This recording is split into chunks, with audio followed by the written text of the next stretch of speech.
Hello everyone, welcome back on my YouTube channel. Business communication में आज हम discuss करेंगे 10 गोल्डन रूल्स ऑफ कम्युनिकेशन। जब भी हम कम्युनिकेशन की बात करें तो communication must be based on certain principle, certain rules. तो कौन कौन से ये रूल्स होते हैं ये हम डिस्कशन करेंगे आज के लेक्चर पे। लास्ट लेक्चर में जो टॉपिक डिस्कस किया था आई होप आपको समझ में आ गया होगा, आपने वो टॉपिक अटेंड भी किया होगा। तो जिस भी स्टूडेंट ने वो टॉपिक अटेंड नहीं किया है वो दोबारा से उसको एक बार अटेंड कर लीजिए, क्योंकि एग्ज़ाम के पॉइंट ऑफ व्यू से वो टॉपिक इम्पॉर्टेंट है। ठीक है, तो आइए लेट्स कवर कौन कौन से ऐसे गोल्डन रूल्स हैं जो आपके कम्युनिकेशन को और ज़्यादा इफेक्टिव बना देते हैं और आपका कम्युनिकेशन ऑब्जेक्टिव फुल हो जाता है। ठीक है, तो जब भी हम बात करते हैं कम्युनिकेशन की, सबसे पहले चीज़ यही होती है कि भाई स्पीकिंग और लिसनिंग प्रॉपर होनी चाहिए। कम्युनिकेशन में स्पीकिंग और लिसनिंग दोनों ही फैक्टर इंपॉर्टेंट रोल प्ले करते हैं। ठीक है, एक तरफ क्या है, स्पीकर है जो क्या कर रहा है, स्पीकिंग कर रहा है, और सेकंड वन क्या है, listening. Speaking and listening is very important terms of the communication, because if there is a proper speaking and there proper listening, entire communication will be meaningful. Okay, और जो भी आपका ऑब्जेक्टिव है आप बहुत easily achieve कर सकते हो। जब भी सेंडर कोई मैसेज सेंड कर रहा है तो receiver first listen carefully what message is sent by the sender, okay, and also decode that message according to the interest of the sender also. अगर मुझे कोई इन्फॉर्मेशन, मेरे पास कोई इन्फॉर्मेशन आ रही है, कोई इन्फॉर्मेशन मैं रिसीव कर रहा हूँ, तो उस इन्फॉर्मेशन को मैं बहुत केयरफुली लिसनिंग करूंगा और उसको फिर डिकोड करूंगा according to the interest of the sender.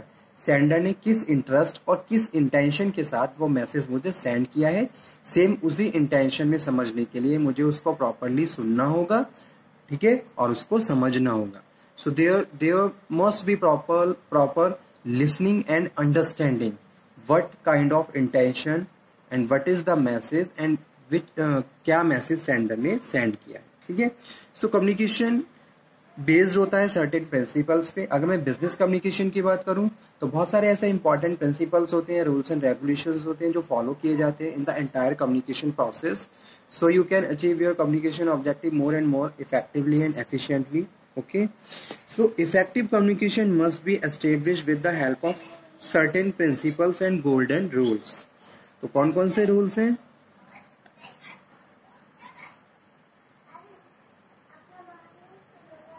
Effective communication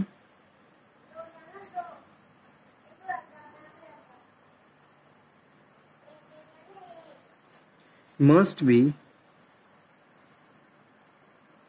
established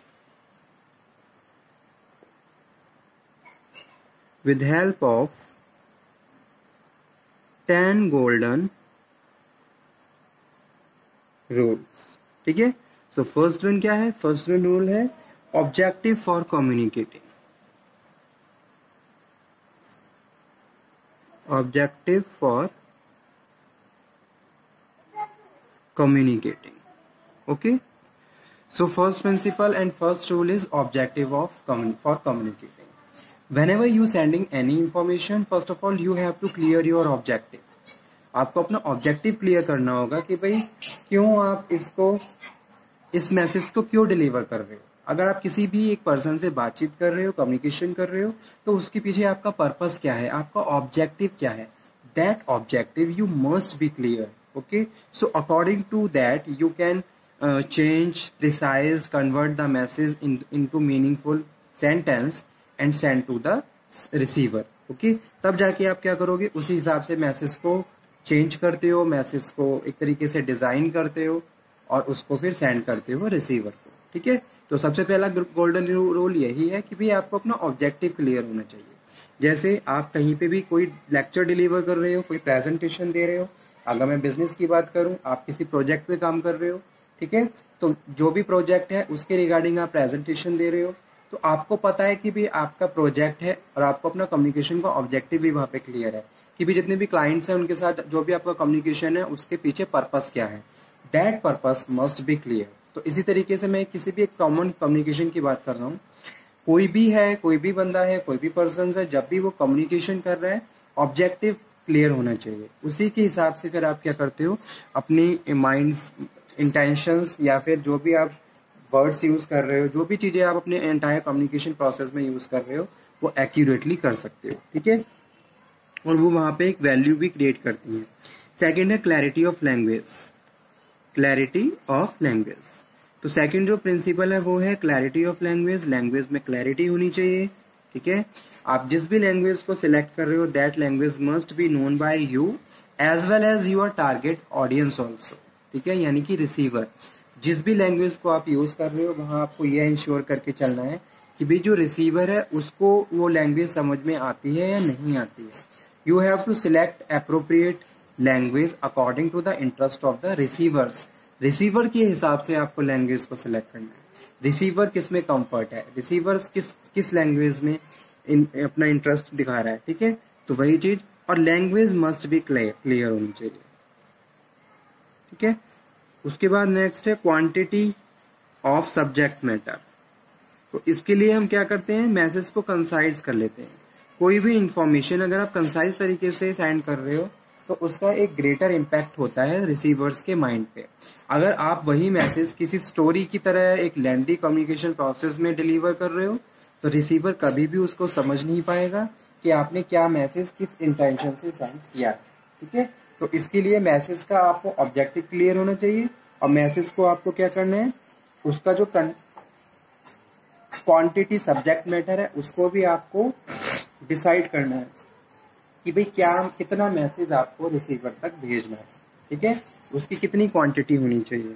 next है adequate medium, proper medium and channel you have to select according to the communication objective and the target audience. Adequate medium, ठीक है। तो जो भी आप method use करोगे method must be selected according to the environment, according to the purpose of communication and according to the interest of the receivers also, ताकि आपका communication और ज़्यादा इफेक्टिव बन सके और प्रॉपर चैनल के थ्रू आप मैसेज को ट्रांसमिट कर सको, ठीक है। उसके बाद नेक्स्ट है positive atmosphere. Whenever you communicate with other person you have first of all you have to make an a positive environment. आपको पॉजिटिव एनवायरमेंट वहाँ पे क्रिएट करना है। जितनी ज़्यादा पॉजिटिविटी रहेगी उतने ही ज़्यादा मैसेज आप अपने जितने भी रिसीवर्स हैं उनको अंडरस्टैंड करवा सकते हो, ठीक है। So positive atmosphere must be create by the Sanders.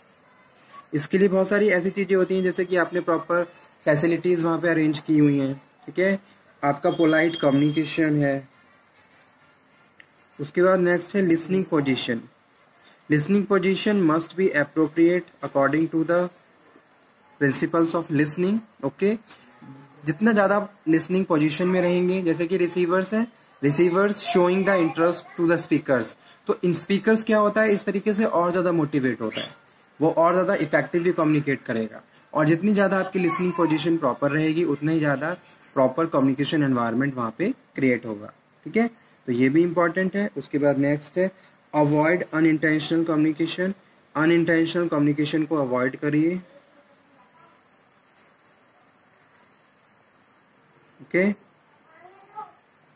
Next है act as per the communication. जो भी कम्युनिकेशन आप डिलीवर कर रहे हो उसके हिसाब से आपके बॉडी मूवमेंट्स भी होने चाहिए।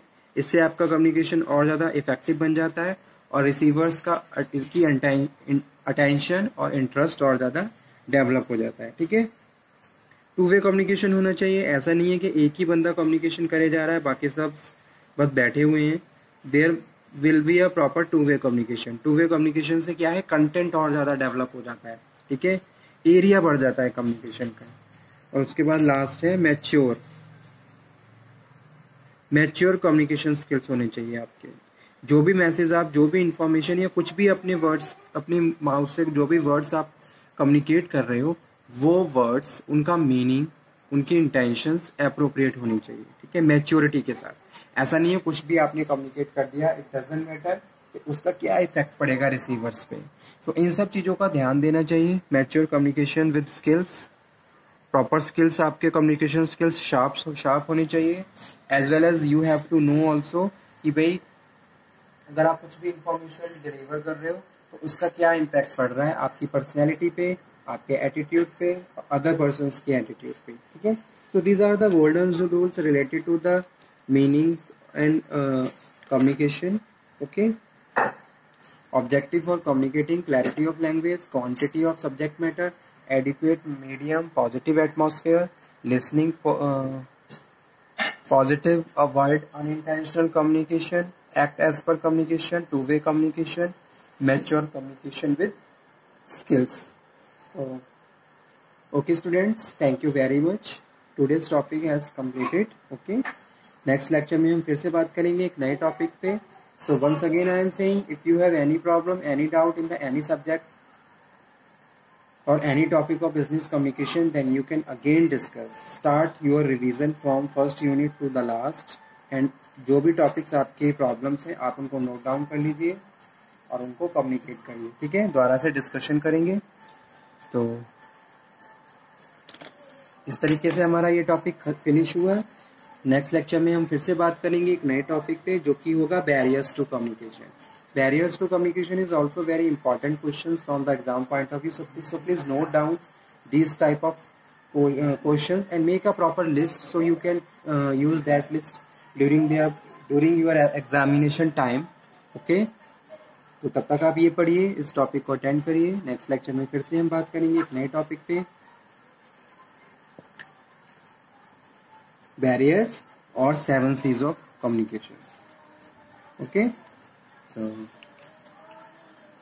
इस तरीके से हमारी ये यूनिट खत्म हो जाएगी, meaning and objective of communication, और फिर हम आ जाएंगे हमारी नेक्स्ट यूनिट पे जो कि है कम्युनिकेशन के टाइप्स या फिर classifications. Okay, so okay student, thank you very much. हमेशा मोटिवेट रहिए, always be motivated, be healthy. Thank you.